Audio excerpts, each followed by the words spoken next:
Daily current affair series में आपका स्वागत है। आज हम चर्चा करने जा रहे हैं 2 नवंबर 2024 के करंट अफेयर पर। तो आइए हम देखते हैं आज का करंट अफेयर हमारा क्या है। बोत्सवाना के 6वें राष्ट्रपति बने यूडीसी के राष्ट्रपति पद के उम्मीदवार Duma Boko. Umbrella for democratic change UDC के राष्ट्रपति पद के उम्मीदवार ड्यूमा बोको को आज बोत्सवाना का छठा राष्ट्रपति घोषित किया गया है।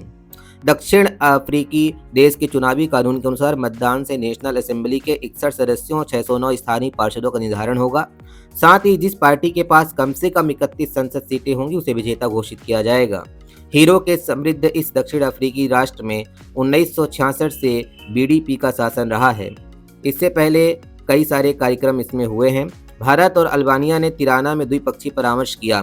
द्विपक्षीय चर्चाओं में राजनीतिक, व्यापार, सांस्कृतिक संबंध और लोगों के बीच संपर्क जैसे मुद्दे शामिल थे। भारतीय पक्ष का नेतृत्व विदेश मंत्रालय के अतिरिक्त सचिव अरुण कुमार साहू ने किया। अल्बानिया पक्ष का नेतृत्व अल्बानिया के यूरोप और विदेश मामलों के उपमंत्री एंडिट याजिरान ने किया। श्री साहू ने अल्बानिया के अर्थव्यवस्था, संस्कृति और नवाचार उपमंत्री ओल्टा मंजानी से भी मुलाकात की और उन्होंने कई महत्वपूर्ण बिंदुओं पर चर्चा किया। भारत और अल्बानिया के रिश्ते जो हैं वो महत्वपूर्ण बिंदु पर आधारित हैं।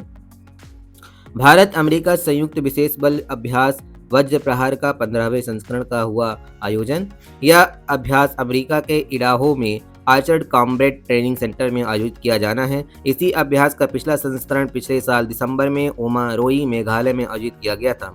भारत और अमेरिकी सेना के बीच यह साल का दूसरा अभ्यास होगा। संयुक्त अभ्यास में भाग लेने वाले दोनों देशों की टुकड़ियों में प्रत्येक में 45 कर्मी शामिल होंगे। यह अभ्यास उच्च स्तर की शारीरिक फिटनेस, संयुक्त योजना और संयुक्त सामरिक अभ्यास पर केंद्रित होगा।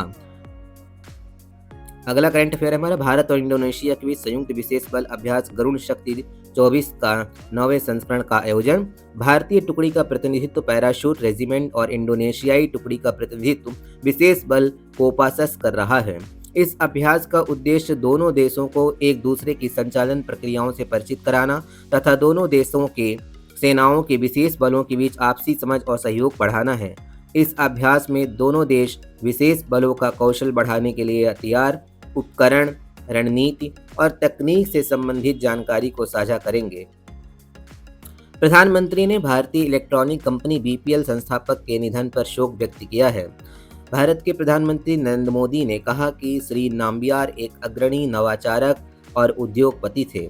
भारत को आर्थिक रूप से मजबूत करने के समर्थक थे और उन्होंने इसके लिए कई प्रयास किए हैं। उनके द्वारा किए गए प्रयास आज जमीनी स्तर पर दिखते हैं। भारतीय इलेक्ट्रॉनिक कंपनी के रूप में बीपीएल ने कई कीर्तिमान स्थापित किए हैं और यह हर घर की पहचान के रूप में जानी जाती है। प्रधानमंत्री ने उनके परिवार और शुभचिंतकों के प्रति भी संवेदना व्यक्त की है और उन्होंने गहरी संवेदना इस घटना पर व्यक्त की है। अधिकारी राजेश कुमार सिंह ने आज रक्षा सचिव का पद ग्रहण किया है। वे केरल कैडर के 1989 बैच के भारतीय प्रशासनिक सेवा के अधिकारी हैं। श्री सिंह ने आईएएस अधिकारी गिरिधर अरमाने का स्थान लिया है। श्री अरमाने कल सेवानिवृत्त हो गए हैं। श्री सिंह ने कार्यभार ग्रहण करने से पहले राष्ट्रीय युद्ध स्मारक पर पुष्पांजलि अर्पित कर शहीदों को श्रद्धांजलि दी है।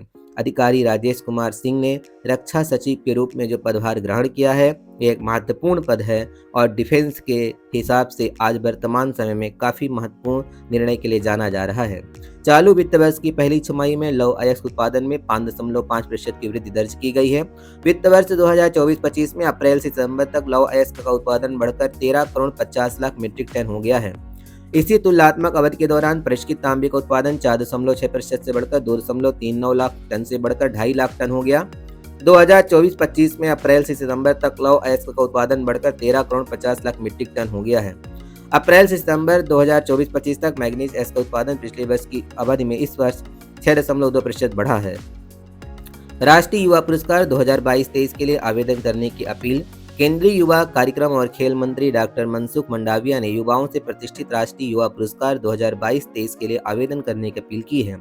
ये पुरस्कार 15 से 29 वर्ष की आयु के व्यक्तियों तथा संगठनों को विकास और समाज सेवा के विभिन्न क्षेत्रों में उत्कृष्ट कार्य तथा योगदान के लिए दिए जाते हैं। इन क्षेत्रों में स्वास्थ्य, मानवाधिकार को बढ़ावा देना और सामुदायिक सेवा शामिल है। पुरस्कार के रूप में व्यक्ति को पदक, प्रमाण पत्र और 1 लाख रुपए का नगद पुरस्कार और संगठन को 3 लाख रुपए के नगद पुरस्कार दिए जाते हैं। तो ये थे आज के हमारे करंट अफेयर। हमारी सीरीज के लिए हमसे जुड़े रहिए। धन्यवाद। चैनल को सब्सक्राइब जरूर करिए।